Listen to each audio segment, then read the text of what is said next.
Hi. Hi. How are you doing? How is it going?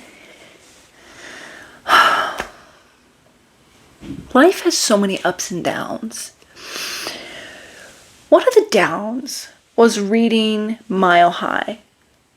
Reviews are for the readers. Let's remember that while I try to not hurt the author's feelings, okay? I cannot help but think of the author's feelings when I make these kinds of videos, which is just like not a good thing to be thinking about when you're reviewing something.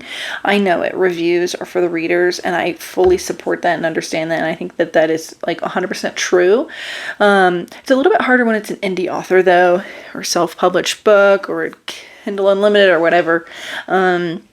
It's just a little bit harder. You guys know I went kind of hard on Mile High by Liz Tomforty, and I was told many a time to read the second book in the series. I was not going to read it, and I don't know what happened. I feel like I just got enough people telling me that they loved it so much that I was like, okay, I'll read it.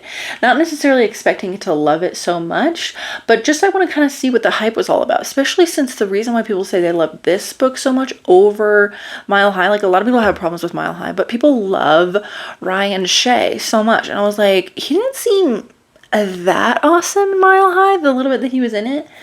So, and I read it and I have thoughts, okay? First thing to note, pretty sure last time I made this, I didn't know how to pronounce the author's name. I'm pretty sure I said Tom Ford because I've been saying Tom Ford in my brain this whole time.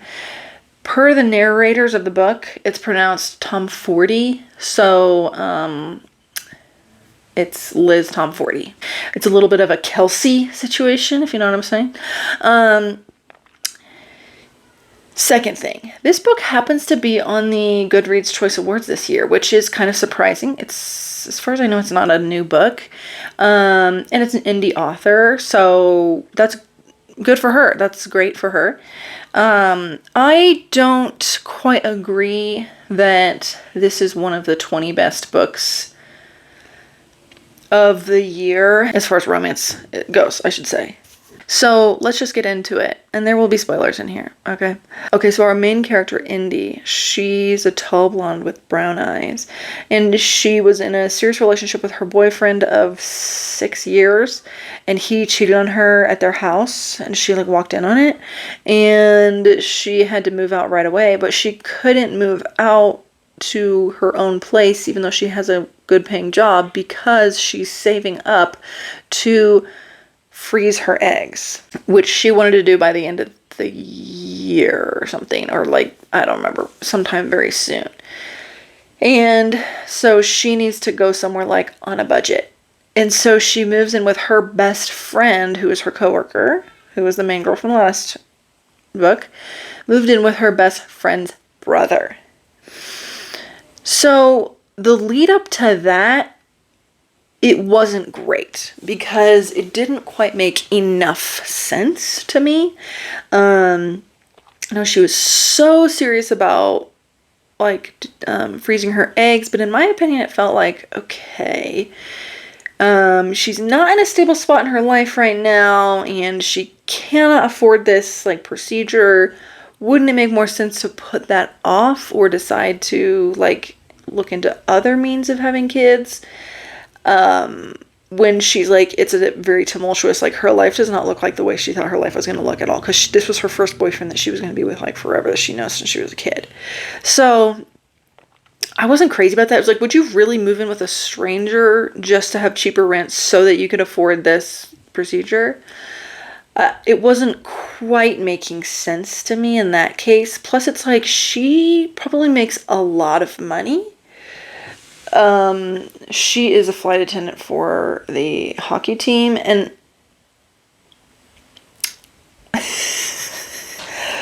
we didn't see her at work a single time. Okay, that's all I have to say. I just happen to know she's a flight attendant for the hockey team because it mentioned it a couple times, and I knew it from the last book. But we did not see her at work, honey. She was not working in this book. So anyway, her best friend's like, move in with my brother. And she's like, oh no, your brother hates me because I threw up on his shoes once when they had met once. And this is a dual POV, okay? So it's first person. It's the both of them. And so she moves in with him, and there is instant attraction. This is not a slow burn. And I really, really, really wanted it to be a slow burn. It was not. Just like the last one, it was not. So she moves in with him. They both think that they are so hot.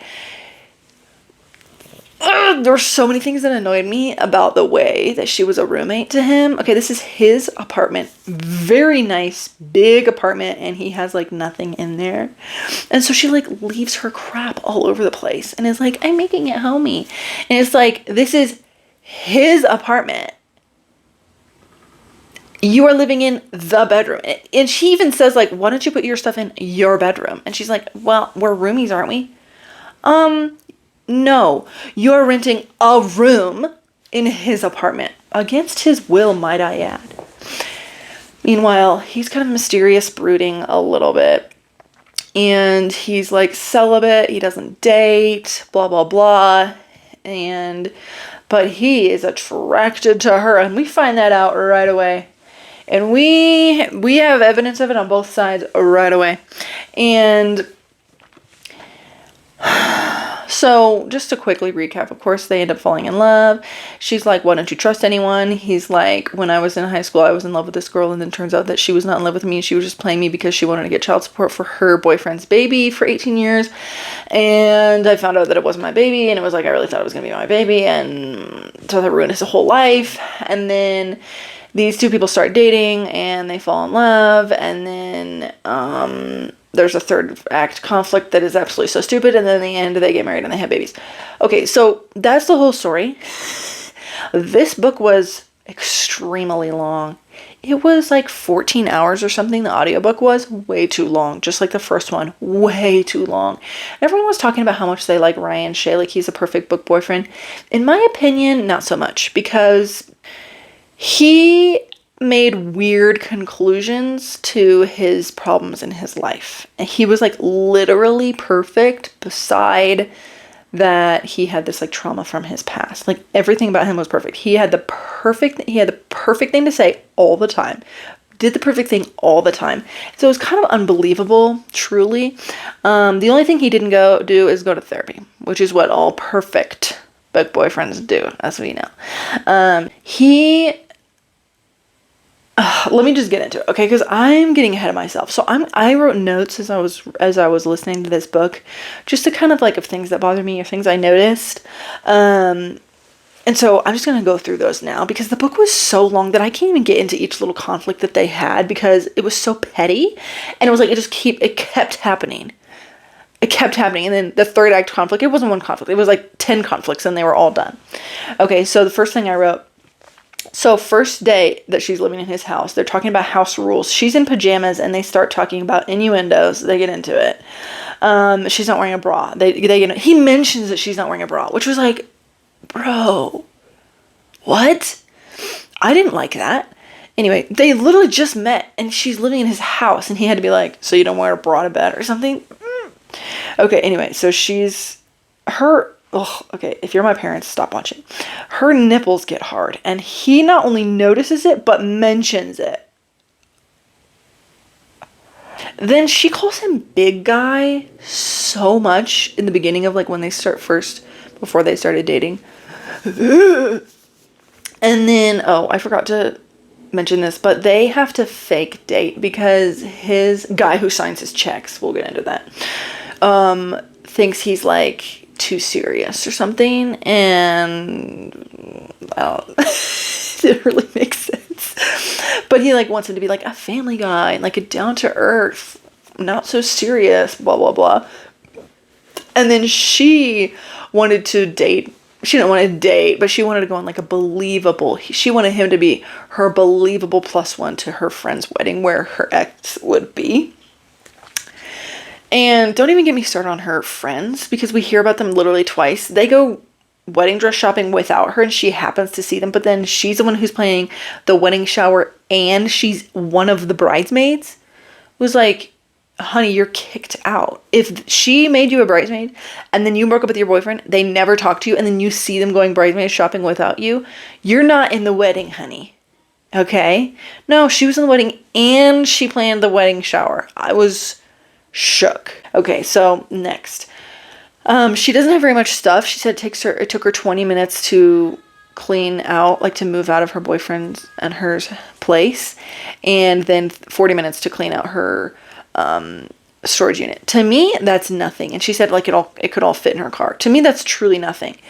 But then, okay, so it says she doesn't have very much stuff and doesn't want to impose by living with him, but changes his curtains, reorganizes his books, puts her books in with his books, and then apparently buys tons of plants and tons of throw pillows. His couch is covered in throw pillows. She re-alphabetizes his bookshelf from she thought she was like making fun of him because it was alphabetized by author's last name. That makes plenty of sense. That's a fine thing to do. She organizes them by rainbow, which is also fine. But if you're an alphabetized by author's last name type of person and an organized by rainbow type person comes into your life and they redo your entire bookshelf, I would simply lose it. I would lose it. So that made me feel like, okay, that's not a good roommate thing to do. You're living at his house for $500 a month and you put all your stuff in the main part of the house and you buy new curtains and all this stuff, throw pillars, blah, blah, blah. Next, she talks about romance books so much. And I think a lot of people in the romance realm enjoyed this part about her talking about book boyfriends, but it bothered me to no end. It was like her whole personality was talking about romance books that she's read, book boyfriends, what book boyfriends do, if he's a good book boyfriend or not. Like it was grating on me and I really disliked it.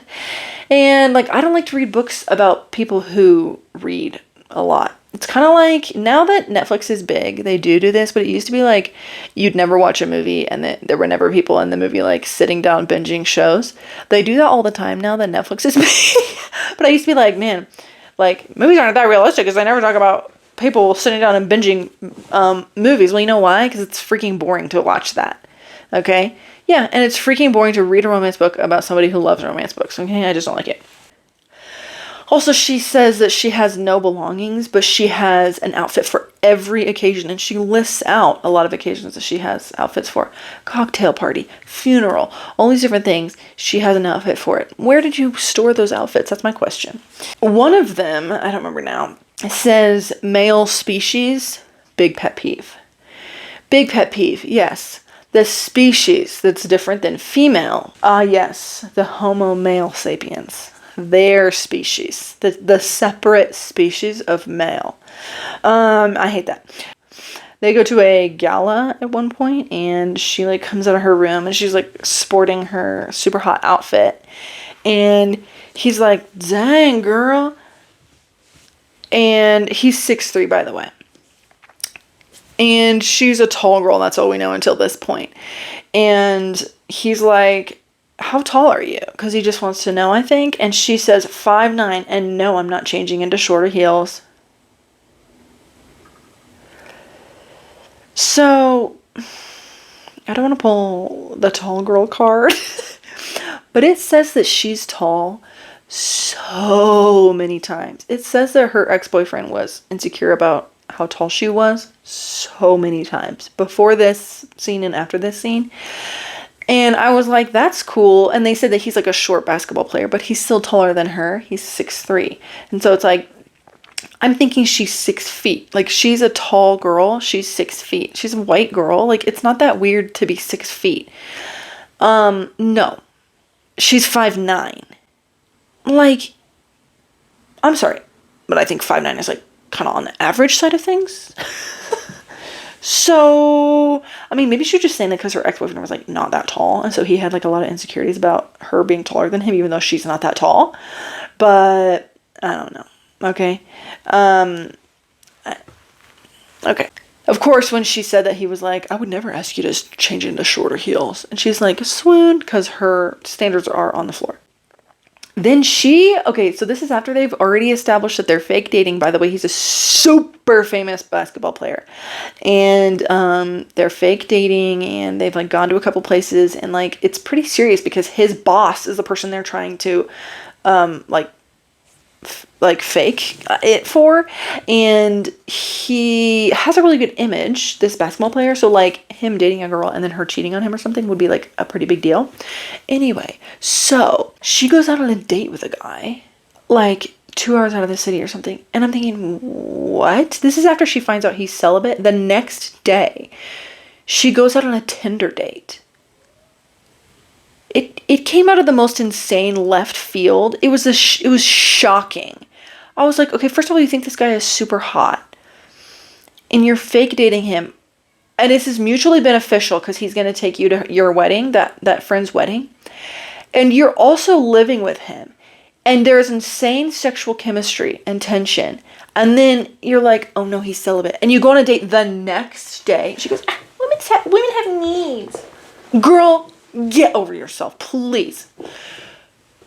Please. Okay, so he has to pick her up because she's like super uncomfortable at her date and nobody else can pick her up, and so her best friend, who's his sister, was like, please go pick her up. So he went to go pick her up, and he sees her in there, and the guy's like kind of a creep but not that bad. Anyway, he gets really mad. Ryan gets really mad, and he's like, how could you do this? Like, how could you see anyone? Like, we had an agreement. And she said, I'm not seeing anyone. I'm going to do it in her voice. I'm not seeing anyone. It was just going to be one night.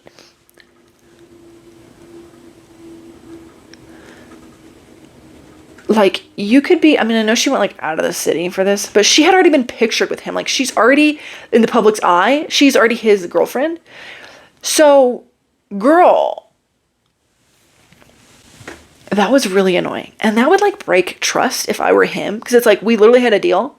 And like, you potentially broke that deal. Like, anyone could have seen you and taken a picture of you.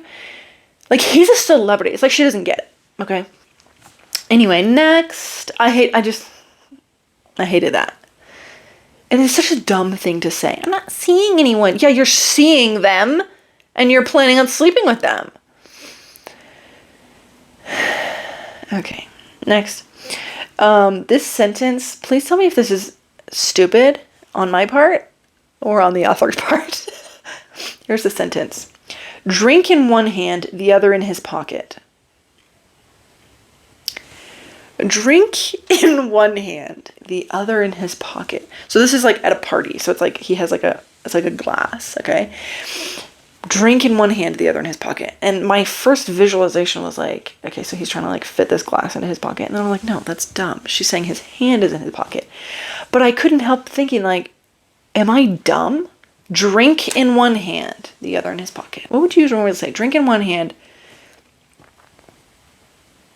something in the other. I think is what you would normally say. I think it's because of the other in the pocket that messes me up, because drink in one hand is very normal. And you would lead that up with, and something else in the other one. Drink in one hand, phone in the other. Dumb. Moving on. He goes, at one point, he's like, I can't be caught messing up. I'm not allowed to be human. Bro, you're a basketball player. Let's dial back the drama. Okay, nobody cares. All right? Just play well, which you do really well. Nobody cares. All right, next.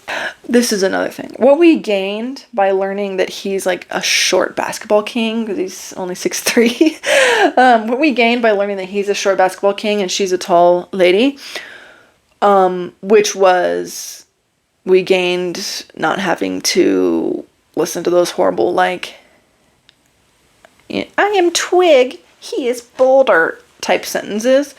We lost once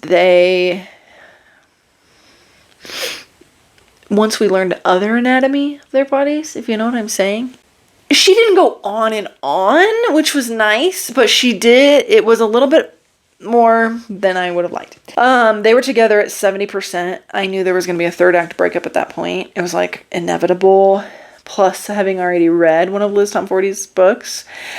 Next, he does say the sentence when they're at the wedding, I'll burn the world for her, which I don't know if you guys have seen that meme or whatever, where it's like he'll raise heaven and earth, but it's like an office romance. That's what this felt like. It's like, okay, this is a sports romance. You're a celebrity. I'll burn the world for her. That's not necessary. Nice thought, though. Third act breakup started at 86%. 2 hours left. And then I wrote out some sentences that absolutely she could not get away from. I wish she would have like searched and replaced some of these. It was like Lauren Asher with ground his molars together. In Lauren Asher's case, she did replace some of them, just with different verbs and different words for parts of the mouth. He clenched his jaw together. He ground his teeth together. First one is popped blank shoulder. Popped his shoulder, popped her shoulder. At first I was like, they really be popping them? No, I think they're just like, let me think about what a pop to the shoulder is. Pop the shoulder.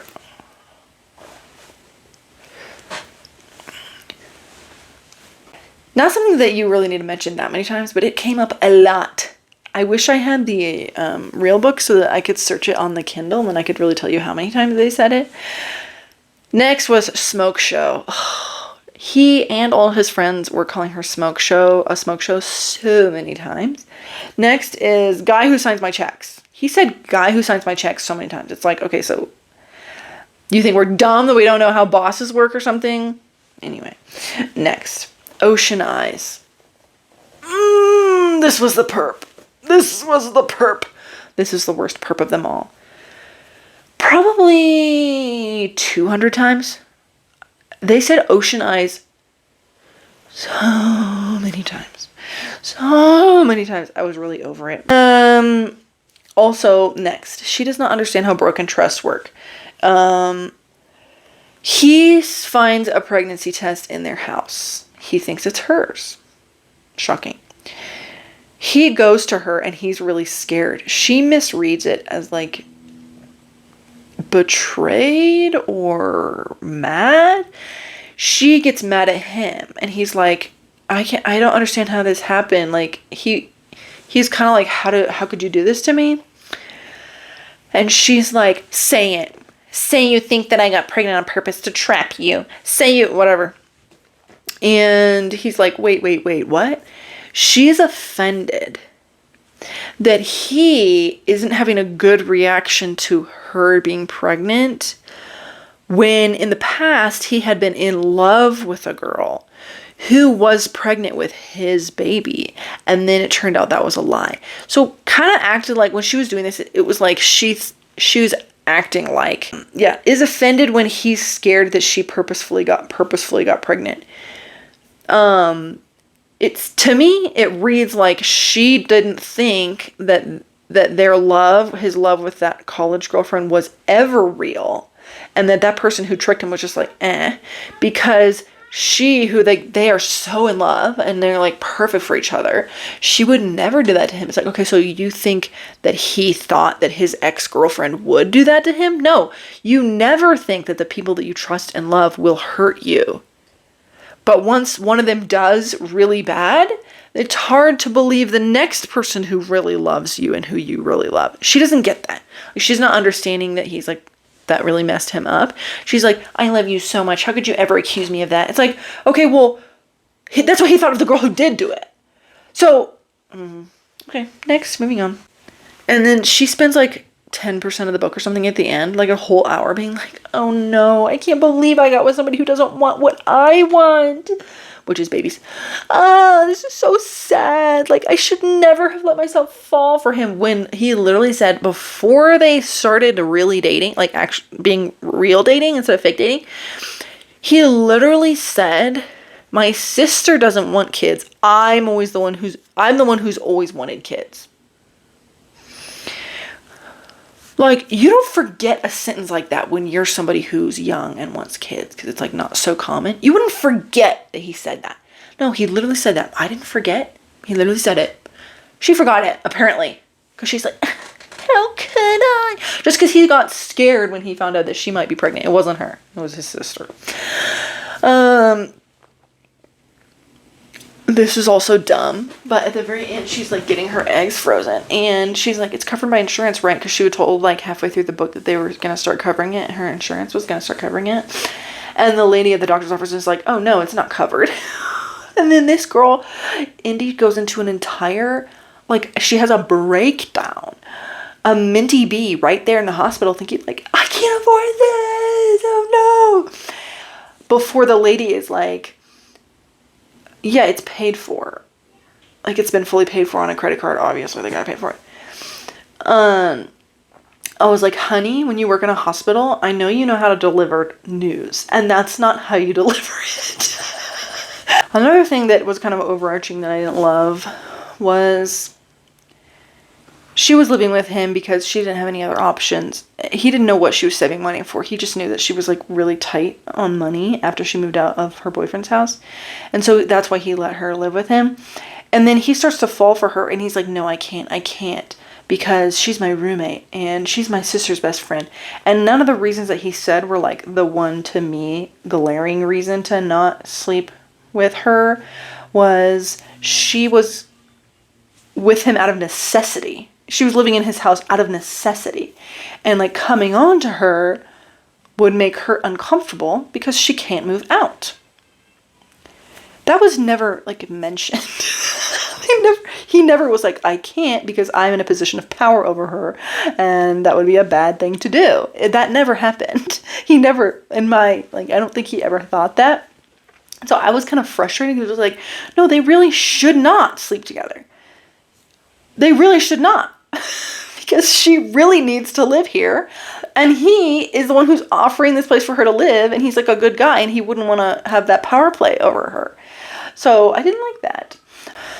I would have preferred it if it was a slow burn. I mean, it's a really long book. I don't mind if it's a long book, if it's a slow burn. There's something about them getting together, like fully together, slept together, tell each other they love each other and everything by 70%. It's like, oh God.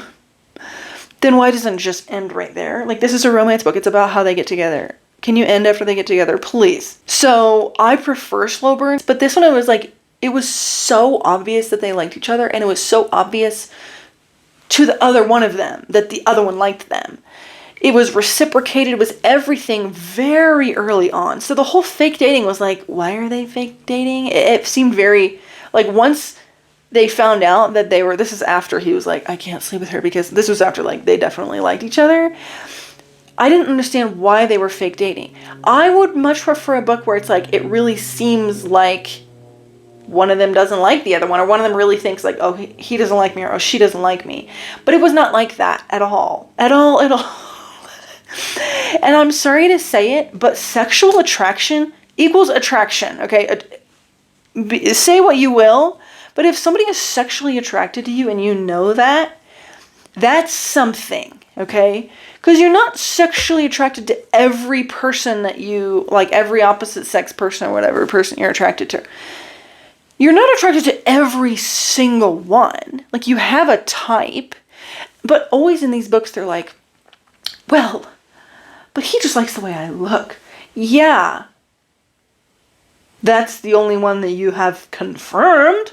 And then when the boss, or when the boss's wife, or whoever it was, honestly, was like, he does love you. It's just a quiet love. It was like, it wasn't a quiet love. It was blaring. You think the only way to tell somebody you love them is to say, I love you? It was glaringly obvious that he was in love with her. I mean, he is like, she's always like, what's his love language? When you're really in love with somebody, it's all of them. Okay? So stop trying to find it out. She's like, he puts coffee in the refrigerator for me every morning, so it must be acts of service. He likes to sleep with me, so it must be physical touch. He likes to tell me how beautiful I am, so it must be words of affirmation. Lady, if a quiet guy who never dates anyone or lets anyone into his life does a lot of nice things for you, spends a lot of time with you, goes out of his way to be with you and do things for you that benefit him in zero capacity and way, he likes you. Oh my God. Okay. Next. He learned sign language for her because her dad was deaf, and I thought that was super sweet. The way that she found out that he learned is that he was doing some kind of kids like charity thing at one of his games. He was paired with a little kid who was deaf, and he started doing some signs with her, and the main girl saw it, and she was like, oh my God, he's learning sign language. And she's so touched, and she's sitting next to his boss. She's so touched that in the middle of when he's having a conversation with this little girl, she walks out so she can cry in the bathroom. She's like, I don't want to be able to see me crying on live television. It was like, that was a super sweet thing to do. Why would you not? She's like a big crier. Why would you not watch that whole thing play out? Also, she met eyes with him. I thought this was hilarious. So he learned sign language. He's speaking it with this little girl. She sees him from across the place and she's like, oh my God. And he sees her see him. And she says thank you or something. But the most funniest thing to me is that she didn't use sign language and he didn't either. When they're across the whole thing and they're too far to hear each other. It's like shocking. So that was my thoughts on the book. It truly was not, I will say it was better than Mile High. If we're going to talk about book boyfriends, if we're going to talk about book boyfriends, and that's coming from somebody who reads a ton of romance, I don't think still that he stood up to some of the iconic book boyfriends. That's all I have to say about that book. If you read it, what did you think? It's a little bit polarizing, but mostly people really like it, I think. It's on the Choice Awards. Actually, it's funny because I didn't realize I actually started reading this book. I was going to say this at the beginning. I was going to read this book and I got it from my library, and then as I was in the middle of it, I saw that it was on the 2023 Choice Awards, and I was like, oh, I obviously didn't even know it was written this year. So that was surprising, but it's like, so the hype continues. And that's that. That is that. Let me know what you thought. Bye.